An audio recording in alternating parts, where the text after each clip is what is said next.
오늘 우리에게 주시는 하나님의 말씀은 사도행전 20장 24절 말씀입니다. 내가 달려갈 길과 주 예수께 받은 사명, 곧 하나님의 은혜의 복음을 증언하는 일을 마치려 하면은 나의 생명조차 조금도 귀한 것으로 여기지 아니하노라. 아멘. 3월 5일 주님은 나의 최고봉. 오늘 묵상의 제목은 사명에 충성하십시오입니다. 묵상글입니다. 희락이란 내가 창조되고 거듭난 목적을 온전히 이루는 것이지 어떤 일을 성공적으로 이루어낸다는 것을 의미하지 않습니다. 주님께서 누리셨던 희락은 아버지께서 그분을 보내신 뜻을 이루는 데 있었습니다. 그래서 주님은 아버지께서 나를 보내신 것 같이 나도 너희를 보내노라고 말씀하셨습니다. 주님으로부터 받은 사명이 있습니까?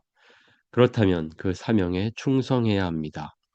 그리고 그 사명을 이루는 것만을 위해 나의 생명을 소중히 여겨야 합니다. 어느 날 예수님으로부터 이러한 말을 들으며 기뻐할 것을 생각해 보십시오. 주께서 당신을 보낸 뜻을 당신이 다 이룬 것을 아시고 주님이 말씀하십니다. 잘하였도다. 착하고 충성된 종아. 우리는 모두 인생 속에서 자기에게 가장 잘 맞는 것을 찾아야 합니다. 영적으로는 우리가 주께로부터 사명을 받을 때 그것을 찾게 됩니다. 이때 주께서 주신 사명을 이루기 위해 우리는 주님과 동행해야 합니다. 주님을 개인의 구주로만 아는 단계를 넘어서야 합니다. 우리도 주님께서 바울에 관해 그가 내 이름을 위하여 얼마나 고난을 받아야 할 것을 내가 그에게 보이리라고 하신 말씀을 감당할 수 있어야 합니다. 내가 나를 사랑하느냐? 그렇다면 나의 양을 먹이라. 우리에게는 주님을 섬김에 있어서 선택이 없습니다.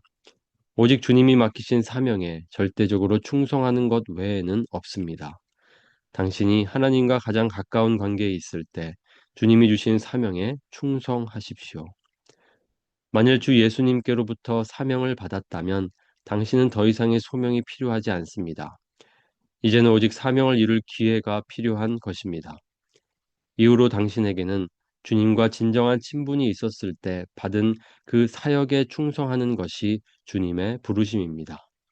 이 말은 당신만을 위해 구별된 섬김이 따로 확보되어 있다는 뜻이 아니라 당신에게 주어진 사명을 확인한 이후에는 그 사명과 무관한 다른 섬김의 요구를 무시해야 한다는 뜻입니다. 오늘 묵상 본문은 어제 본문과 같습니다. 고난이 있을 것을 알았지만 바울은 예루살렘으로 향했습니다. 바울의 이 고백 속에 바울의 심정이 있고 또 바울의 각오가 있습니다. 오직 성령이 각 성에서 내게 증언하여 결박과 환난이 나를 기다린다 하시나 내가 달려갈 길과 주 예수께 받은 사명 곧 하나님의 은혜의 복음을 증언하는 일을 마치려 하면은 나의 생명조차 조금도 귀한 것으로 여기지 아니하노라. 어제 묵상에서는 바울이 고난이 있을 것을 알았어도 예루살렘으로 향했던 것은 그가 자신의 사명을, 자신의 부르심을 유용성으로 따지지 않았기 때문이라고 했습니다. 내가 얼마나 쓸모 있는지, 쓸모 있게 쓰임 받을지, 그런 것을 생각한다면 바울은 예루살렘으로 갈 수 없었습니다. 바울은 오직 부르심, 그가 받은 사명, 사역, 그것에 집중했고, 그것을 위해서 자신의 생명을 부어 또 귀하게 여기지 않고 헌신했습니다. 이렇게 유용성으로 우리의 사역을 따져서는 안 됩니다. 그리고 우리가 받은 사명이 있다면, 사역이 있다면 우리는 그 사역에만 집중해야 합니다. 오늘 묵상 글에 사명이라는 말이 많이 나오는데요. 영어로 보면 미니스트리입니다. 그래서 이것을 사역으로 봐도 좋겠습니다. 주님으로부터 받은 사명이 있습니까? 그렇다면 그 사명에 충성해야 합니다. 그리고 그 사명을 이루는 것만을 위해 나의 생명을 소중히 여겨야 합니다. 집중을 강조하고 있습니다. 그 사명, 그 사역을 이루는 것만을 위해 나의 생명을 소중히 여겨야 합니다. 그러니까 다른 사명, 다른 사역에는 우리가 관심을 끄는 것이 필요합니다. 베드로가 사명을 받았습니다. 내 양을 먹이라. 그런데 베드로는 다른 제자의 사역에 관심을 가졌습니다. 요한복음에 주님께 사랑받는, 주님이 사랑하시는 제자라고 표현되어 있는데 요한을 가리키고 있습니다. 베드로는 요한의 사역에 관심을 가졌습니다. 베드로가 그를 보고 예수께 여짜오되 주님, 이 사람은 어떻게 되겠사옵나이까? 내 양을 먹이라. 이것이 베드로의 사명이었습니다. 그러면 거기에만 집중하면 됩니다. 그런데 베드로가 다른 제자의 사역에 관심을 가지자 예수님께서 말씀하십니다. 내가 올 때까지 그를 머물게 하고자 할지라도 내게 무슨 상관이냐?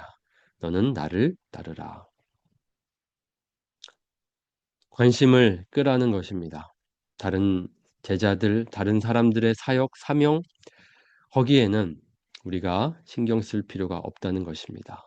내게 주어진 사명, 내게 주어진 사역에 우리는 집중해야 합니다.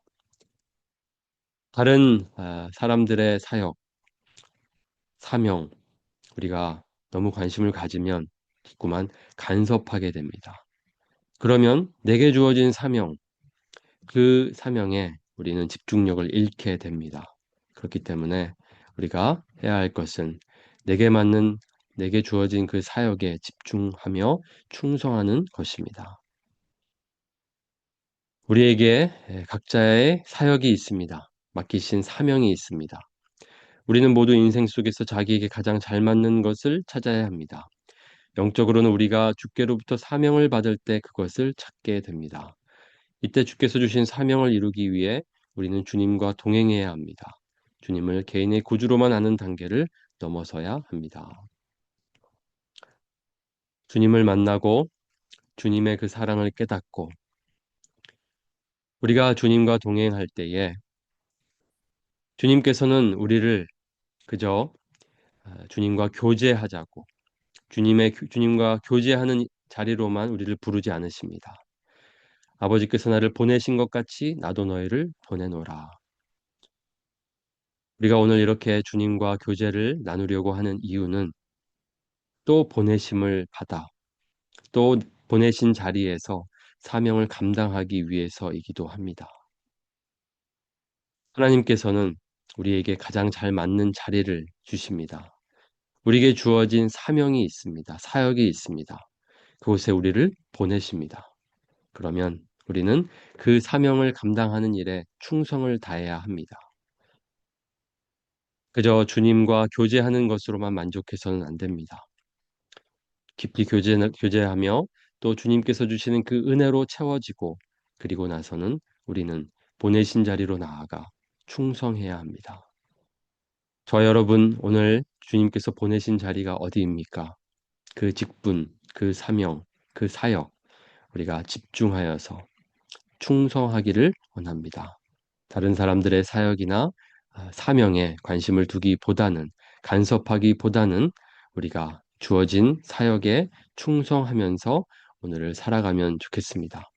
그렇게 주어진 사역 잘 감당하며 충성하기를 원합니다.